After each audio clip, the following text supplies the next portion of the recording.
Okay, we're going to start from 179 at the bottom. Yud Ches. Halacha Yud Ches, we just began this. You're not permitted to use boards which are 4 tefachim wide. You have it? Afilu hafochan al tzidon. Even if he stood them uprightly on the sides. So if that's the case, they're not lied widthwise. It's the narrow part is standing, the widthwise is standing upwards. Shein b'hem arbo, so now the width of the schach, as it's being the board, it's not 4 wide. V'mein b'rochbon arbo ksherim. But if they're not 4 wide, then it's valid. Afilu hem shupin chedom lekelim, even though they've been sanded or been planed, so they have a semblance of vessels. They're not splintery. Nevertheless, they're valid. However, if they're ready, prepared for building material, which means they're ready, perfected, they're sanded, they're planed, the minig is not to use them whatsoever. We'll see the Mishna Berura. We'll Mishna Berura Yud Ches. Sheroch ben arbo. What's the reason why? Why is it invalidated? Shedom letikras habayis, because these are the boards, the beams that you normally use in the roof of a permanent residence. B'chayshinot shemit tachas tikras yeshiv tachas tikras habayis. Versus, what do I have to go into the sukkah? This is the equivalent of my house. Shedorbo kol hashana v'hu v'adei posul. The sukkah merachmanot lo bayis shel kimos hashana. Person would want to be in his house. It's not valid. Why? Because that's a permanent residence. So because it has a semblance of regular residence, that's the reason why we invalidate it. What about if he stands it on this side? Hainu shlohitil rochman al sukkah. He didn't lie the boards flat. Eleshkivan al tzidam, but he lied them the narrow part upward. Shein ben abo lavdav guadin afilo hemchus mishlosha. Even if it's less than 3 tefachim. Atam came sheishling shein psul aleim. Since these boards are already classified as schach posul, it's irrelevant how you actually place them on the sukkah. If you have iron rods, regardless how you put the rod on, the rod doesn't qualify as schach. Similarly, the board, if you put it flat, it's called schach posul. So regardless how you turn it or how you put it in place, it's not valid. What about if it's sanded boards? They're sanded or planed. Although they have a semblance of a vessel, it's valid. Shedom lekeil v'afal pi sheruyin le'yeshiva gam ruyin l'shtamish aleim d'hainu lo niachei zedover al gabon. You're able to actually to sit on them or place something on it. Afal pi kein einon b'kabel tuma kevish l'yichton l'yeshiva, since they were not designated for sitting on. V'lo shum tashmish, not for any particular usage. El l'omdim l'binyan or l'schoro. V'gam mishum gzeres tikra ein ben, and to confuse this with a permanent house, it's not a problem. It's unusual that you use such narrow beams in a permanent structure. So since it cannot be confused with a permanent structure, therefore it's valid. However, the Mechaber says no gush lo sachem yem klal. The minig is not to use it for schach. Dilma osi l'sachech binyish lo yem motor shiochol leirichom.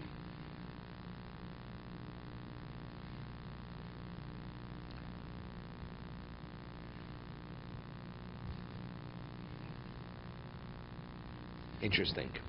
He says the midig is not, because you may use them in a way that you'll put them so close to one another that the rain won't be able to come through. So it'll be equivalent of a permanent structure. When you have just branches, it's inevitable, like this we discussed with David last week, you can have spaces. So it definitely will have the profile or the characteristic of a temporary residence. Rain, but what about if you have boards and they're sanded, so they're exactly straight? So if you line them, you line them up, they're less than 3, but if you line them up next to one another, they fit next to one. There's no space between them. So if there's no space, what happens if it rains? The rain's not coming through so easily. So because of that, that's the reason why the minhag, it's a minhag. The minhag is not to use these boards, because if you place them in that manner, that's the way you actually place the boards in place, it becomes a problem.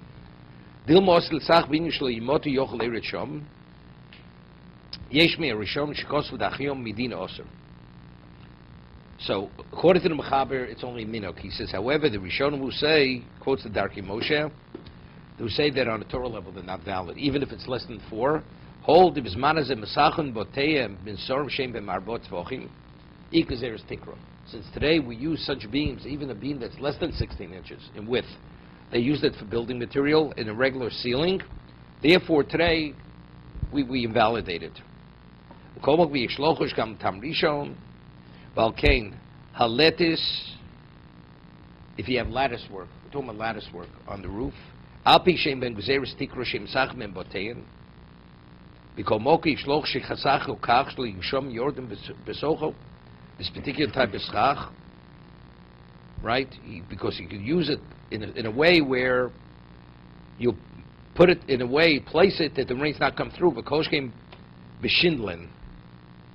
If you use tiles. Shindlin are what they call, what's his name? Shingles. So let's say the shingles are made of wood. Wooden shingles. You put the shingles as you normally put on a regular roof, you put them next to one another, the rain's not coming through. So therefore, you should not use any this type of building material where there's a chance you may place it in a way where the rain may not come through. Kalal, person has no choice, he has nothing, no material to use as schach, except for the board, the beam that's less than 16 inches wide, although it's sanded. You this? You could even use beams that have 4 tvochim.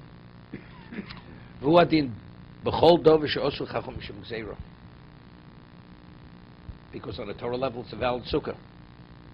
Why do they invalidate it? Because it can be confused with a house. Because the beam that you're using is what you normally put into a house. What happens? You have no choice. It's a question of sitting in your house or sitting in a sukkah where you have a board which is 16 inches wide. Since on a Torah level it's valid, therefore you could use it. However, brocha is another story because rabbinically it's not a valid sukkah.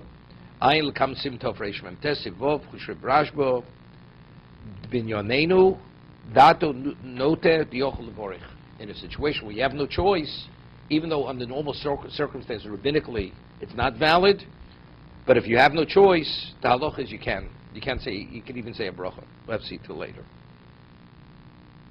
so if somebody wants to make this pergola type of structure where there's enough shade to provide focus on, pergola with small rakes as opposed to big. According to this, it looks like it's not shouldn't be like a field that certainly shouldn't do it because these are building materials. Whatever pergola. No, the pergola is used. That's used as a so where you can put the schach in between or on top. The pergola itself is a pergola has lots of small rakes. Let's say those rakes there's enough rakes to provide more shade. Enough what? More shade than the sun. But usually pergola is not. But let's say somebody makes pergola with small rakes and it's rakes. What are rakes? The little things like a top. What the boards that go like on a diagonal? Yeah. And let's say they provide shade, but they are built those even little things. First of all, they're attached, right? Those boards are actually are attached to the structure. They're screwed in, so that would be a problem, right? So you're talking about putting it in between. So if it's 50-50, it's not a problem. 50% schach cost of it. We didn't get to that.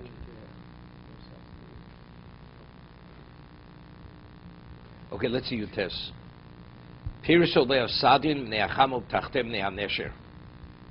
What about a person spread a sheet over the schach to protect the sukkah from it's too hot? Or underneath the schach because leaves started to fall in? That the leaves or twigs should not fall onto his table to catch what falls. Avalim lo piris elo linouso kshero. Again, piris aleh sod me'achamo me'nesher klomar shali olin kism notion al shchon psul. It's possible. It's not valid. Doesn't make a difference. We'll see. It's double mekabel tumah.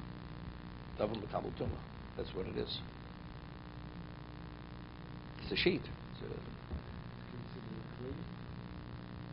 It's a garment. Right? You have a bed sheet. Tablecloth is kli. Sure. That's a kli. Aval in Paris, elo lenosak sheiro. What about if you're using just purely like you have a tapestry, colored tapestry, and you have it suspended under the schach? We had this earlier, and it's within 4 tvachim of the schach. This is to beautify the sukkah, sheiro. V'hu betoch arbo the schach, but it has to be within 4 tvachim of the schach. So if that's the case, I mean, a person could actually, I mean, it'll have a dual purpose. And like this, I mean, what about if he uses something which is waterproof, even plastic? Plastic something suspends it under the schach. So if that's the case, you're protected from rain. So it shouldn't be, and it's decorating, it's enhancing the sukkah. We'll see. No, but it's not a problem. No, we had earlier any decoration, even if it doesn't qualify as schach, if it's within 4 tvachim, we say it's actually botil to the schach. We don't see it as a separate entity. So we see this as part of the schach. Underneath. Underneath. No, underneath. Correct. 4 tvachim. It's within 16 inches of the schach.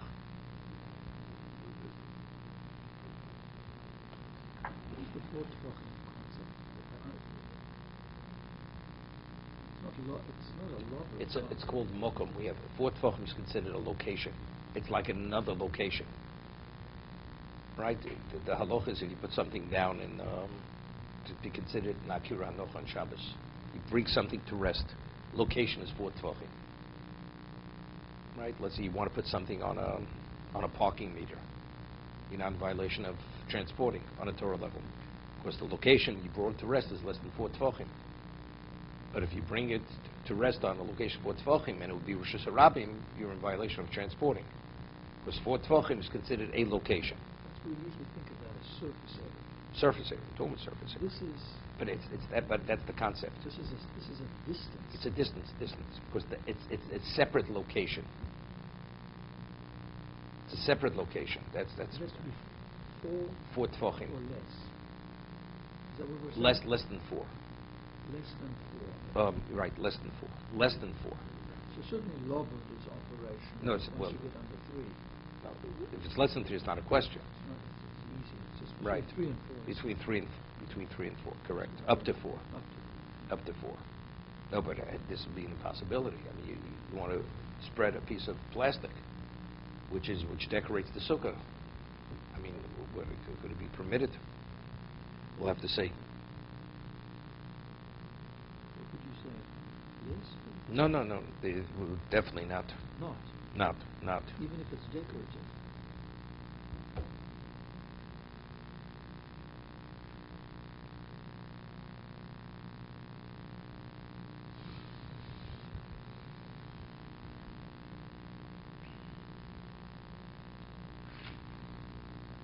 And because if this is the case, you have a way to always protect yourself from the elements. Yeah.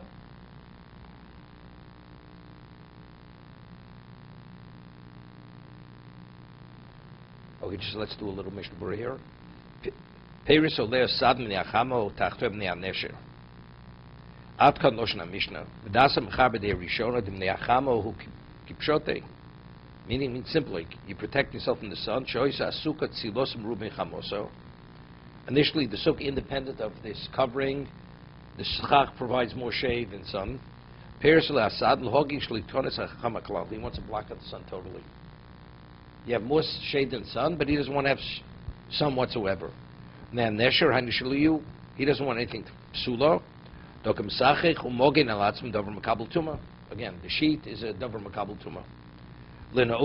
What about if you're using it as a tapestry, something which as a decoration to enhance the sukkah? The kaven david tzorach sukkah botel gabo. It's botel to the schach.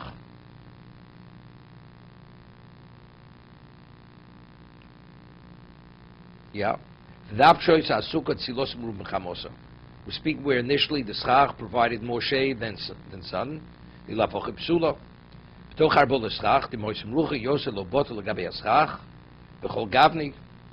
says because it would be 4 or more away from the schach, it wouldn't be Botel to the schach, kidleo sim tov reish chav zayin sid dalid. Yeah.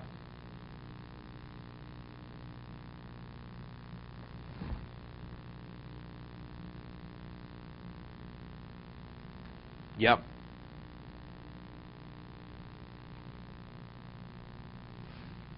The second opinion is a much more lenient Rabbeinu Tam, which we'll discuss. Seemingly it's not a problem. Okay, we'll have to leave this. You could use it, yes. You could use it. Could use it. The example I gave was the Birchas HaMazon, which they discussed the other day. It's plastic. It has printed on it, and it's about 4 feet by 4 feet. And you put the Birchas HaMazon right under the schach. You look it up, you could bench rather than having it on the wall. Seemingly shouldn't be a problem. Not sure if that's an enhancement. Not a decoration.